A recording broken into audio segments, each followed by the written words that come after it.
नमस्कार, समाचारों में आप सभी का बहुत स्वागत है। मैं हूं जया सिन्हा और शुरुआत करेंगे इस वक्त की सुर्खियों के साथ। तीसरी बार प्रधानमंत्री बनने के बाद अपने संसदीय क्षेत्र वाराणसी पहुंचेंगे पीएम मोदी। किसान सम्मेलन में किसान सम्मान निधि के तहत लगभग 20,000 करोड़ रुपए की 17वीं किस्त करेंगे जारी। स्वयं सहायता समूहों की 30,000 से ज्यादा कृषि सखी महिलाओं को बांटेंगे प्रमाण पत्र।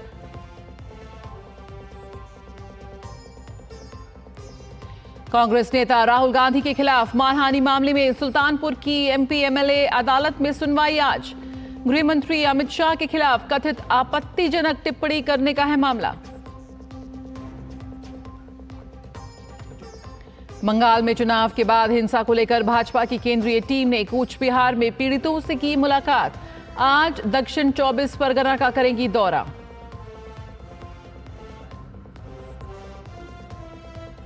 उत्तर भारत में भीषण गर्मी और लू का कहर जारी। राजधानी दिल्ली में आज के लिए लू का रेड अलर्ट। मौसम विभाग ने पूर्वोत्तर भारत में अगले 3 से 5 दिन तक भारी बारिश की जताई आशंका।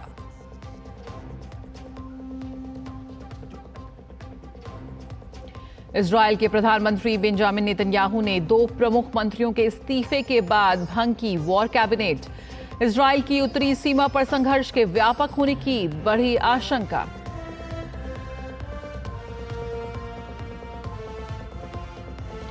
भारतीय फुटबॉल महासंघ ने टीम के मुख्य कोच इगोर स्टिमिक को किया बर्खास्त। 2026 फीफा विश्व कप क्वालिफायर में टीम के निराशाजनक प्रदर्शन के कारण लिया गया फैसला।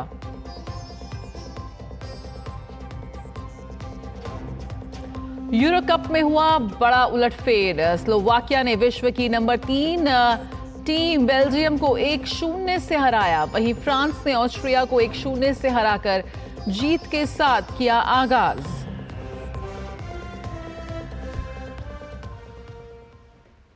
तीसरी बार प्रधानमंत्री पद की जिम्मेदारी संभालने के बाद प्रधानमंत्री नरेंद्र मोदी आज वाराणसी का दौरा करेंगे।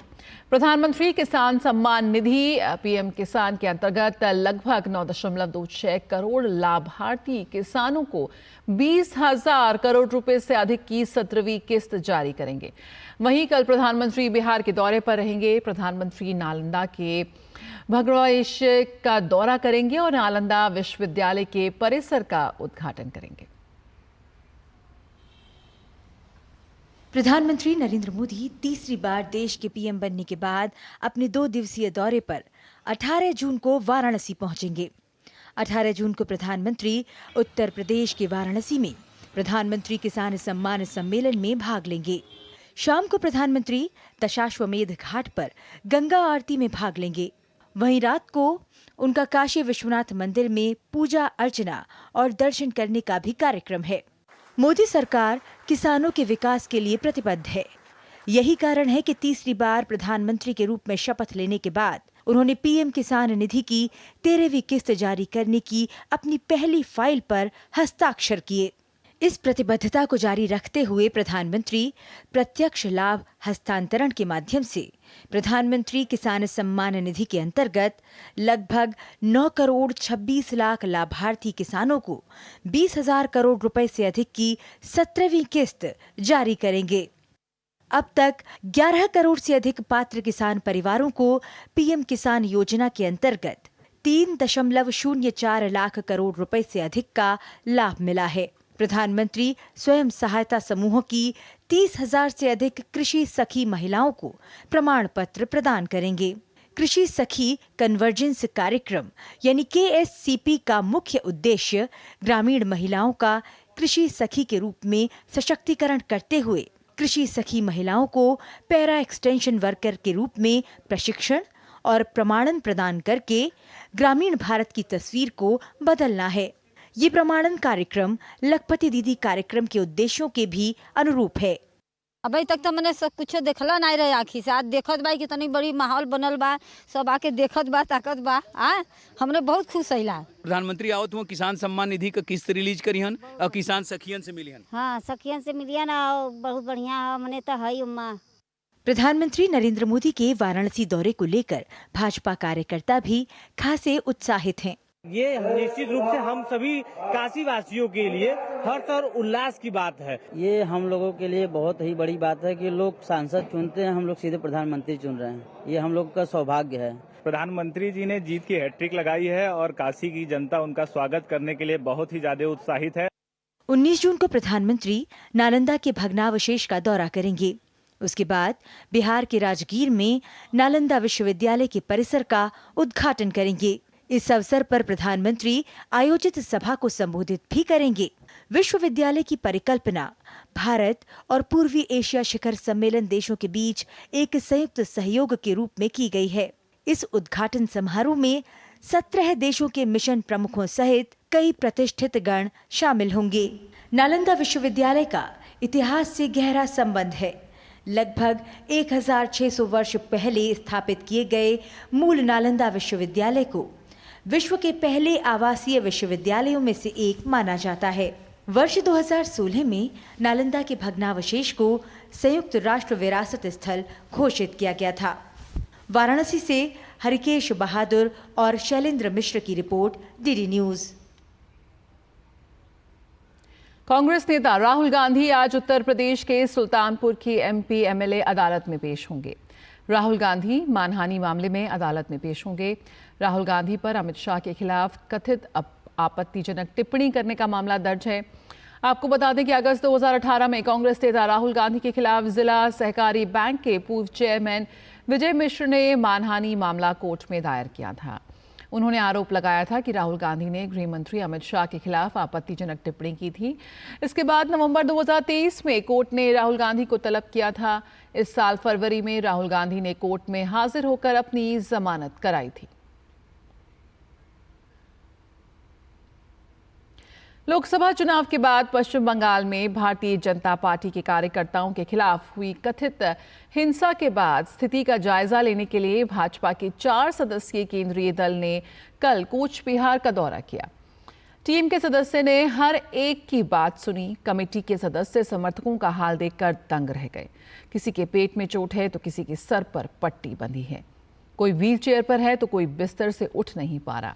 ये टीम आज दक्षिण 24 परगना का दौरा करेगी और हिंसा प्रभावित क्षेत्रों में जाकर लोगों से मिलेगी।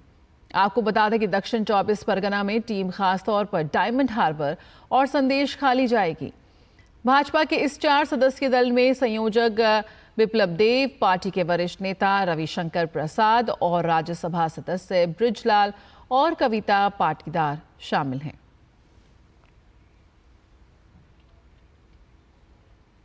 और दिल्ली में पानी की किल्लत के खिलाफ बीजेपी पूरी दिल्ली में मटका फोड़ प्रदर्शन कर रही है।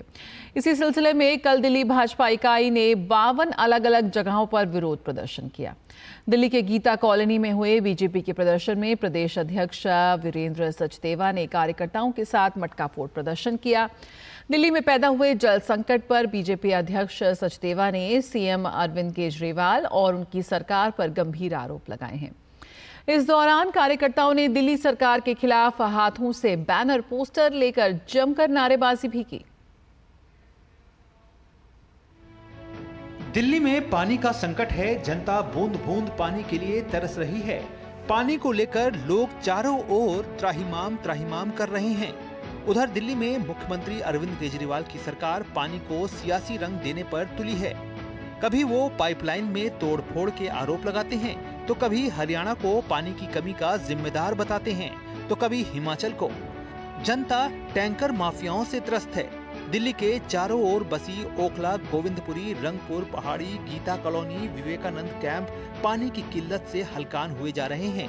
ताज्जुब की बात यह है कि दिल्ली प्रदेश की सत्ता और नगर निगम दोनों की डोर आम आदमी पार्टी के हाथों में है, लेकिन केजरीवाल और उनकी टीम बहानों की आड़ में अपनी जिम्मेदारियों से पल्ला झाड़ रही है। रविवार को केंद्रीय जल मंत्री को पत्र लिखकर आतिशी ने मदद की गुहार लगाई। वहीं दिल्ली पुलिस से पाइपलाइन की सुरक्षा को लेकर भी पेट्रोलिंग बढ़ाने का आग्रह किया, लेकिन टैंकर माफियाओं और जल बोर्ड की खस्ता हालत पर केजरीवाल और उनकी टीम चुप्पी साधे हुए है। भाजपा के मुताबिक साल 2013 में जल बोर्ड 600 करोड़ के मुनाफे में था, लेकिन आज वो 73,000 करोड़ के घाटे में पहुंच चुका है। इस पूरी सियासी कवायद में जनता की समस्या जस की तस बनी हुई है। दिल्ली प्रदेश सरकार के इस रवैये के खिलाफ दिल्ली से भाजपा के नवनिर्वाचित सांसद और प्रदेश भाजपा लगातार सड़कों पर उतरकर विरोध प्रदर्शन कर रही है। मैं तो 1993 से दिल्ली विधानसभा का मेंबर हूं, तब जल बोर्ड 600 करोड़ रुपए के मुनाफे में चल रहा था। आज जल बोर्ड 73,000 करोड़ रुपए के घाटे में है। एक भी दिल्ली के अंदर नया वाटर ट्रीटमेंट प्लांट बनाया नहीं और 8,500 करोड़ रुपए की आर्थिक सहायता केंद्र सरकार ने भी दिल्ली सरकार को उपलब्ध कराई, उसका हिसाब किताब भी ये देते नहीं है। मैं सवाल पूछना चाहता हूँ केजरीवाल सरकार से कि 10 सालों में जब से पानी का संकट आया, उन्होंने इस संकट से का हल निकालने के लिए क्या स्थायी समाधान निकाला? मेरी दिल्ली के लोग प्यासे हैं, मेरे भाई बहन बच्चों को पानी नहीं मिल रहा, उनकी आवाज़ उठाना, उनकी लड़ाई लड़ना भारतीय जनता पार्टी का एक एक कार्यकर्ता लड़ेगा। और जब तक दिल्ली वालों को उनके हिस्से का पानी नहीं मिलेगा, हम आम आदमी पार्टी के चोर काला बाजार विधायकों को चैन से जीने नहीं देंगे। चिड़िया उस पानी में खड़ी हैं, वहाँ पे बीच में से मिट्टी दिखने लग गई है, आइलैंड्स दिखने लग गए हैं। तो जो सारा पानी यहाँ से वजीराबाद वाटर ट्रीटमेंट प्लांट जाता था, चंद्रावल वाटर ट्रीटमेंट प्लांट जाता था, ओखला वाटर ट्रीटमेंट प्लांट जाता था, इन तीनों वाटर ट्रीटमेंट प्लांट्स में पानी के प्रोडक्शन की अब समस्या हो रही है। हम हरियाणा से अपील करेंगे कि वो यहाँ पर यमुना में पानी छोड़ें। नई दिल्ली से बीजेपी सांसद बांसुरी स्वराज ने मोती नगर में पानी की समस्या को लेकर केजरीवाल सरकार के खिलाफ मटका फोड़ प्रदर्शन किया। केजरीवाल सरकार के निकम्मेपन के कारण ये पानी का संकट दिल्ली में हर गर्मी में आता है। इस बार तो पहले ही आईएमडी ने ये प्रेडिक्ट कर दिया था कि दिल्ली में बहुत भीषण गर्मी में आने वाली है। इन्होंने कुछ नहीं करा। दिल्ली जल बोर्ड की एक एक पाइपलाइन बहुत ही चरमराती हुई स्टेटस में है, लेकिन करेंगे भी क्यों? क्योंकि केजरीवाल सरकार केवल अपने भ्रष्टाचार को प्रोत्साहित करती है और इलीगल टैंकर माफिया को प्रोत्साहित करती है। दिल्ली के अधिकांश क्षेत्रों में पाइपलाइन से पानी की सप्लाई की जाती है, लेकिन बीते दिनों में इसमें भी लगातार कमी आ रही है। वाटर ट्रीटमेंट प्लांट में पानी की किल्लत दर्ज की जा रही है। दिल्ली की प्रदेश सरकार हरियाणा को इसका जिम्मेदार बता रही है। अगर दिल्ली में 1002 MGD के मुकाबले सामान्य जल उपलब्धता के आंकड़ों पर नजर डालें तो 9 जून को 978 MGD, 10 जून को 958 MGD, 11 जून को 919 MGD, 12 जून को 951 MGD और 13 जून को 939 MGD रही। गौर करने वाली बात यह है कि दिल्ली में पानी की आपूर्ति की उपलब्धता में मात्र 63 MGD की कमी आई है, लेकिन दिल्ली के ज्यादातर इलाके जल विहीन क्यों हो गए? दिल्ली सरकार के कुप्रबंधन से आज दिल्ली की जनता में हाहाकार मचा है, लेकिन सरकार में कोई जवाबदेही नहीं है। गिरीश निशाना, सुयश शर्मा और धीरज कुमार की report, DD news. Delhi Bhajpa अध्यक्ष वीरेंद्र सचदेवा ने सोशल मीडिया पर वायरल एक वीडियो के आधार पर आम आदमी पार्टी के विधायक जय भगवान उपकार पर बवाना में पानी की शिकायत करने वालों को धमकी देने का आरोप लगाया है। उत्तर पश्चिमी दिल्ली के सांसद योगेंद्र चंदोलिया इस मामले में आज पुलिस से शिकायत करेंगे। इस संबंध में विधायक से पक्ष लेने का प्रयास किया गया, परंतु उन्हें नहीं मिला ये पक्ष।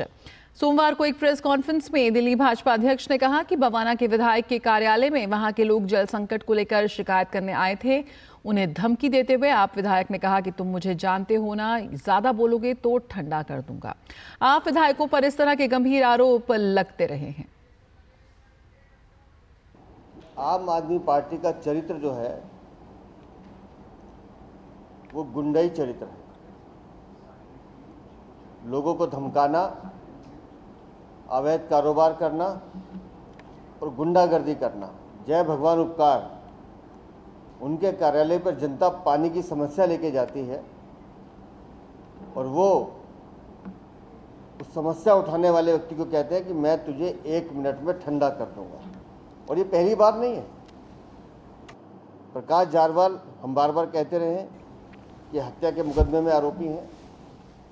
संगम विहार के विधायक को हमने अभद्रता करते हुए देखा है। ओखला के विधायक लगातार अपनी गुंडई की वजह से चर्चा में रहते हैं, अखिलेश पति त्रिपाठी, या ऐसे अनेक नाम, जिसमें आज एक नया नाम जय भगवान उपकार का जुड़ा। पानी का संकट दिल्ली में इस समय सबसे बड़ा संकट है। लोग एक एक बूंद पानी के लिए तरस रहे हैं। लोगों को पानी देने का काम आम आदमी पार्टी की सरकार का, उनके विधायकों का था। तो हमारे उत्तर पश्चिम दिल्ली के सांसद योगेंद्र चंदोलिया उनके इस बयान को आधार बनाकर पुलिस में एफआईआर दर्ज भी कराएंगे और उनके खिलाफ कानूनी कार्रवाई की मांग भी करेंगे। और शिमला में बढ़ रही भारी गर्मी के कारण जल स्रोतों में पानी का स्तर काफी कम हो गया है, जिसके कारण शिमला शहर के कई इलाकों में पानी की भारी किल्लत सामने आ रही है। शहर के कई इलाकों में 4-4 दिन के अंतराल पर पानी की आपूर्ति की जा रही है। इस कारण शहर के लोगों को खासी परेशानियों का सामना करना पड़ रहा है। हालांकि शिमला जल प्रबंधन निगम का दावा है कि शहर में 2 दिन बाद पानी की आपूर्ति मुहैया करवाई जाएगी। शिमला के मेयर सुरेंद्र चौहान ने कहा कि बढ़ती गर्मी के कारण शिमला में पानी की भारी समस्या चल रही है। जल परियोजनाओं में पानी का स्तर कम हो गया है। उन्होंने बताया कि अगले साल तक शिमला को सतलुज से पानी की आपूर्ति की जाएगी, जिसके बाद पानी की समस्या काफ़ी हद तक कम हो जाएगी। आज का टूरिस्ट का सीज़न है, उससे लगभग 45 MLD तक हमारे को रिक्वायर्ड है। लेकिन सच्चाई यही है कि आज हमारे अभी जो हम पानी को है, हम दूसरे तीसरे दिन में चले गए। 2 दिन छोड़ के हम पानी अब इलाकों को दे रहे हैं, जहाँ लेकिन तीसरे दिन जहाँ दे रहे हैं वहाँ हम उसको प्रॉपरली दे रहे हैं। और कोशिश ये कर रहे हैं कि लोगों से भी निवेदन ये करें कि पानी को थोड़ा कम मात्रा में किफ़ायत करें, इसको रोज़मर्रा की लाइफ में इसको रूटीन बनाएं कि आप थोड़ा थोड़ा कम पानी यूज़ कर रहा है। राष्ट्रीय राजधानी दिल्ली समेत पूरे उत्तर भारत में भीषण गर्मी और लू का प्रकोप जारी है। राष्ट्रीय राजधानी दिल्ली में 2 दिन से रेड अलर्ट चल रहा है और आज के लिए भी यही स्थिति है। दिन और रात दोनों का तापमान सामान्य से 5 या 6 डिग्री अधिक चल रहा है। मौसम विभाग का कहना है कि उत्तर और पूर्वी भारत के अधिकांश राज्यों को फिलहाल गर्मी से राहत नहीं मिलेगी। हालांकि 19 से 21 जून के दौरान एक पश्चिमी विक्षोभ के असर से दिल्ली, हरियाणा, पंजाब और उत्तर पश्चिमी उत्तर प्रदेश में मौसम थोड़ा करवट लेगा। तेज आंधी के साथ पंजाब में तेज, जबकि शेष राज्यों में हल्की वर्षा हो सकती है। वहीं मौसम विभाग की माने तो आज यूपी और बिहार के कई हिस्सों में लू से भीषण लू चलने की संभावना है। साथ ही हिमाचल प्रदेश, हरियाणा, चंडीगढ़, दिल्ली और पंजाब के कुछ हिस्सों के साथ आज जम्मू डिवीजन, उत्तराखंड, राजस्थान, MP और झारखंड के अलग अलग हिस्सों में भी लू चलने की संभावना है।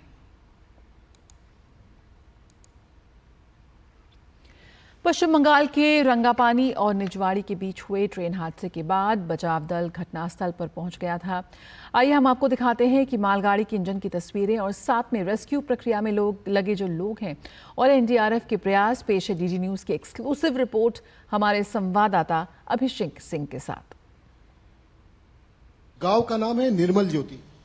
ये वो आप इंजन देख रहे हैं इंडियन रेलवे 43616, जो मालगाड़ी आ रही थी जिसने डैश किया कंचनजंगा एक्सप्रेस को।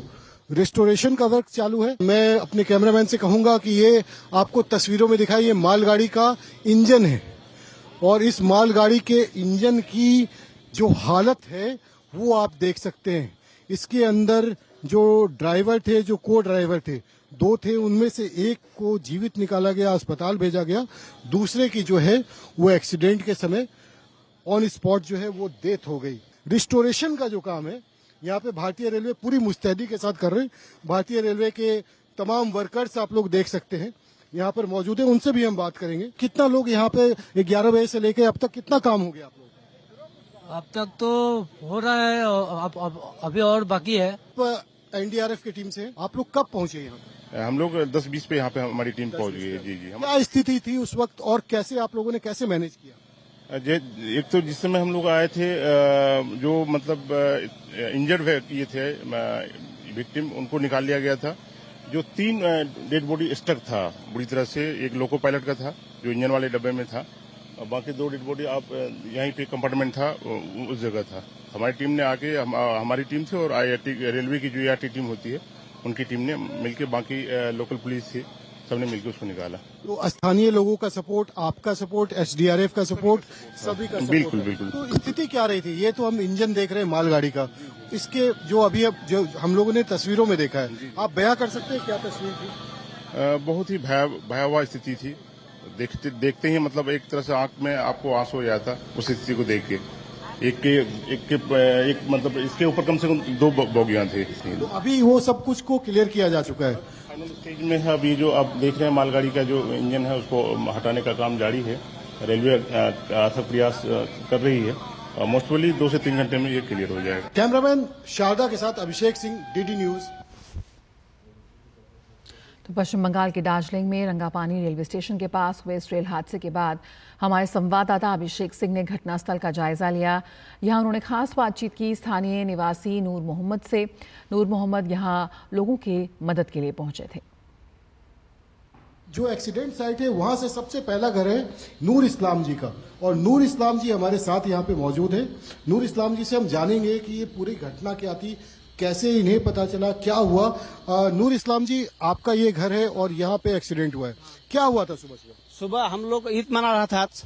ईद के लिए हम लोग पूरा रेडी है, तो देखा ट्रेन का आवाज हुआ तो हम सोचा आग उग लगा हुआ, दौड़ के उधर जा से देखा हम पूरा एकदम ऊपर रुक गया बूटी।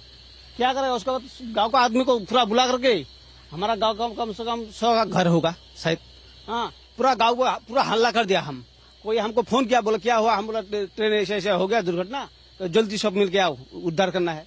तो बोला ठीक है। ऐसे जा रहा था, उधर जाके देखा तो पूरा आदमी पड़ा हुआ है, बुगी ऊपर उठ गया है, किसी पैर चला गया, किसी का हाथ चला गया, पूरा रो रहा है। क्या करेगा, सबको उद्धार किया है, ईद भी नहीं मनाने सका हम लोग। अजनबी बात है, खराब लगा मन में बहुत, कोई रो रहा है, क्या करेगा। तो पहली बार आपको कब पता चला? कोई आवाज आई? 8:30 बजे, एकदम पक्का 8:30 बजे, 8:30 में कोई आवाज आई? बहुत आवाज आई, जैसे आवाज होता है ना, कोई करंट का झटका मारता है ना, बिजली का आवाज, उससे बेहतर हुआ। जब आप वहाँ पहुँचे क्या स्थिति थी वहाँ पे? लोग मतलब जो एक्सीडेंट हुआ पूरा रो रहा था आदमी सब, पूरा एकदम देखने का कोई लायक नहीं था। पूरा बुगी इतना ऊपर उठ गया, बुगी देखने में डर लगता है, तो गिर जाएगा शायद। हम लोग साथ ही साथ हम लोग पुलिस प्रशासन को फोन किया, फायर ब्रिगेड को फोन किया, उसके बाद गांव का मुखिया जी को फोन किया, जितना आसपास हम लोग का जितना जानकारी है सब लोग को हम बुलाया दिया। पुलिस प्रशासन आ गया, कम से कम 1-1.5 घंटा बाद में आ गया सब लोग। आज तो आपका पर्व का दिन भी है, बकरीद भी है, आज आपने पर्व मनाया? नहीं, इसलिए मनाने नहीं सका। क्यों नहीं मनाया? इतना दुर्घटना हो गया रेल का। तो आपने नहीं बनाया या पूरा गाँव ने? पूरा गाँव नहीं मनाया, पूरा गाँव नहीं मनाया। हाँ, पूरे गाँव के लोग यहीं पे? हाँ, सुबह से यहीं पे कटा, खाना भी नहीं खाया, कोई चूल्हा भी नहीं बनाया, कुछ भी नहीं किया। आज सुबह से कुछ खाए भी नहीं, इसी में लगे रहे। हाँ। चलिए, ये एक बड़ी मिसाल है कि देखिए किस तरीके से इतनी बड़ी रेल दुर्घटना, और एक बकरीद कह सकते हैं, ईद है, एक बहुत बड़ा पर्व है, उसको इस गांव के लोग, नूर इस्लाम जी है, ऐसे और भी इस गांव के लोग हैं जो इस रेल दुर्घटना के कारण सुबह से वैसे ही लगे। इनकी हालत देख सकते हैं, अपने घर के कपड़े में है उसी तरीके से, और उसी हिसाब से ये लगातार जो है सुबह से अभी तक काम कर रहे हैं, लोगों को बचाने का काम कर रहे हैं। कैमरामैन शारदा के साथ अभिषेक सिंह, DD न्यूज, सिलीगुड़ी। तो बेहद दुर्भाग्यपूर्ण ये हादसा रहा, लेकिन स्थानीय लोगों की काफ़ी अहम यहाँ पर भूमिका रही, तुरंत वहाँ पहुँचकर लोगों को बचाने में। खबरों का सिलसिला जारी रहेगा, लेकिन फिलहाल इस बुलेटिन में इतना ही। मुझे दीजिए इजाज़त, नमस्कार।